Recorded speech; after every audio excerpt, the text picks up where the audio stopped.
बिस्मिल्लाहिर्रहमानिर्रहीम बिस्मिल्लाहिर्रहमानिर्रहीम अस्सलामु अलैकुम रहमतुल्लाहि व बरकातहू। आज हम सूरह फजर की मज़ीद आयतों का तर्जुमा, तफसीर और ख़ुलासा बयान करेंगे।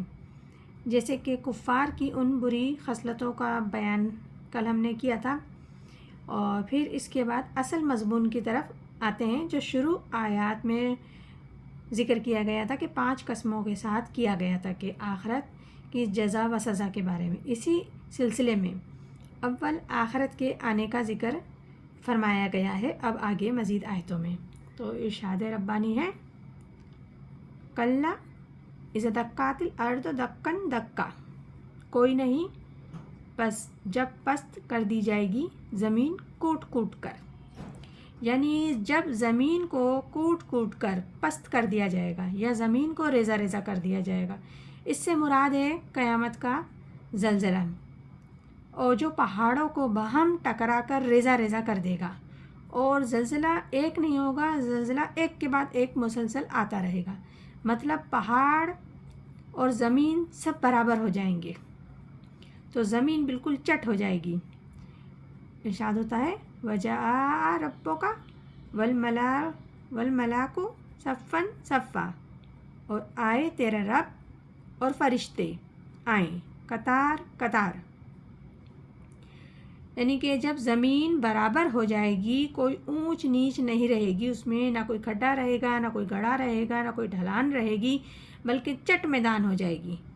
तो फिर यहाँ पर अल्लाह ताला का नुज़ूल होगा या तजल्ली होगी, जिसको खुसूसन 8 फरिश्ते ख़ास तौर पर लेके नाजिल होंगे, और उनके साथ फरिश्तों की सफ़ ब सफ़ उतरेंगी। यानी कि मुराद मैदान हशर है में आना है। अल्लाह ताला के आने की क्या ही शान होगी, उसको अल्लाह ताला के सिवा कोई नहीं जानता, और ये दिन हिसाब का दिन होगा। आगे इरशाद होता है, वजीआ यौमइज़ बिजहन्नम यौमइज़ यतज़क्करुल इंसानु व इन्ना लहु ज़िक्रा, और लाई जाएगी उस दिन दोज़ख। उस दिन सोचेगा आदमी, और कहाँ मिले उसको सोचने का मौका।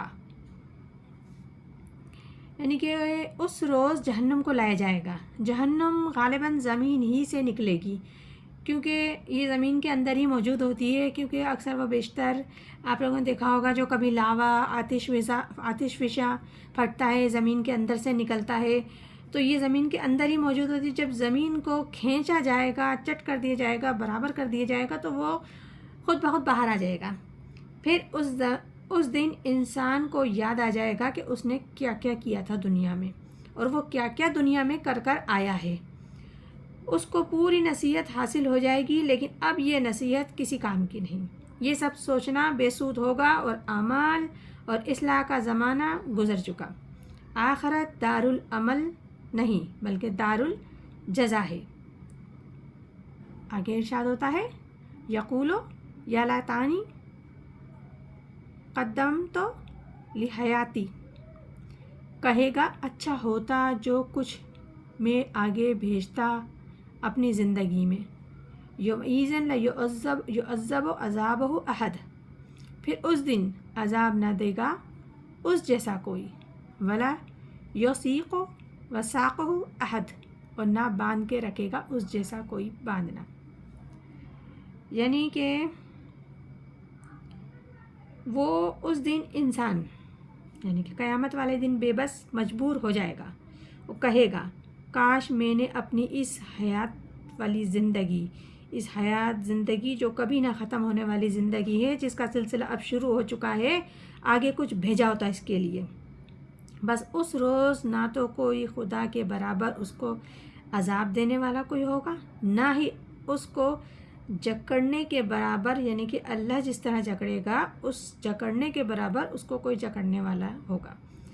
यानी ऐसी सख्त सज़ा और कैद होगी कि दुनिया में किसी ने किसी को ना दी होगी। ये सब सज़ाएं उन लोगों की होंगी जो अमाल अज़ाब के मुस्तहिक हुए, अपने कुफ्र व शिर्क की वजह से अज़ाब में पकड़े जाएंगे। आगे इरशाद होता है, या अय्युहन नफ्सु मुतमअन्ना, اے وہ جی جس نے چین پکڑ لیا، ارجی الی ربک راضۃ مرضیہ، پھر چل اپنے رب کی طرف، تو اس سے راضی وہ تجھ سے راضی، ودخلوا فی العبادی، پھر شامل ہو جا میرے بندوں میں، ودخلوا جنتی، اور داخل ہو میری بہشت میں۔ یعنی کہ کفار کے عذاب کے بیان کرنے کے بعد اب مومن کے اجر و ثواب کا ذکر کیا جا رہا ہے اب ان آیات میں، اور ان کا جنت میں داخل ہونا ذکر کیا جا رہا ہے۔ یہاں مومن کی روح کو نفس مطمئنہ کے لقب سے خطاب کیا گیا ہے۔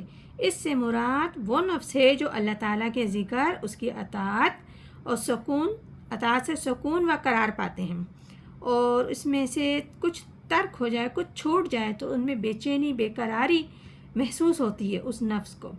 یہ وہ نفس ہے جو ریاضیات اور مجاہدات کر کے اپنی بری عادتوں کو دور کرتا ہے، اس کے ذریعے انسان، اور اطاعت حق اور ذکر اللہ کا پابند ہو جاتا ہے، اور شریعت اس کی طبیعت بن جاتی ہے۔ جو اللہ تعالیٰ کے فرمانبردار تھے ان کے لیے ارشاد ہوگا، اے اطمینان والی روح اپنے پروردگار کی جواہر رحمت کی طرف چل، اس حال میں کہ وہ تم سے راضی، تم اس سے راضی، داخل ہو جاؤ میرے نیک بندوں میں، یعنی کہ جو صالحین ہیں، شہداء ہیں، نیکوکار ہیں، ان سارے لوگوں میں شامل ہو جاؤ۔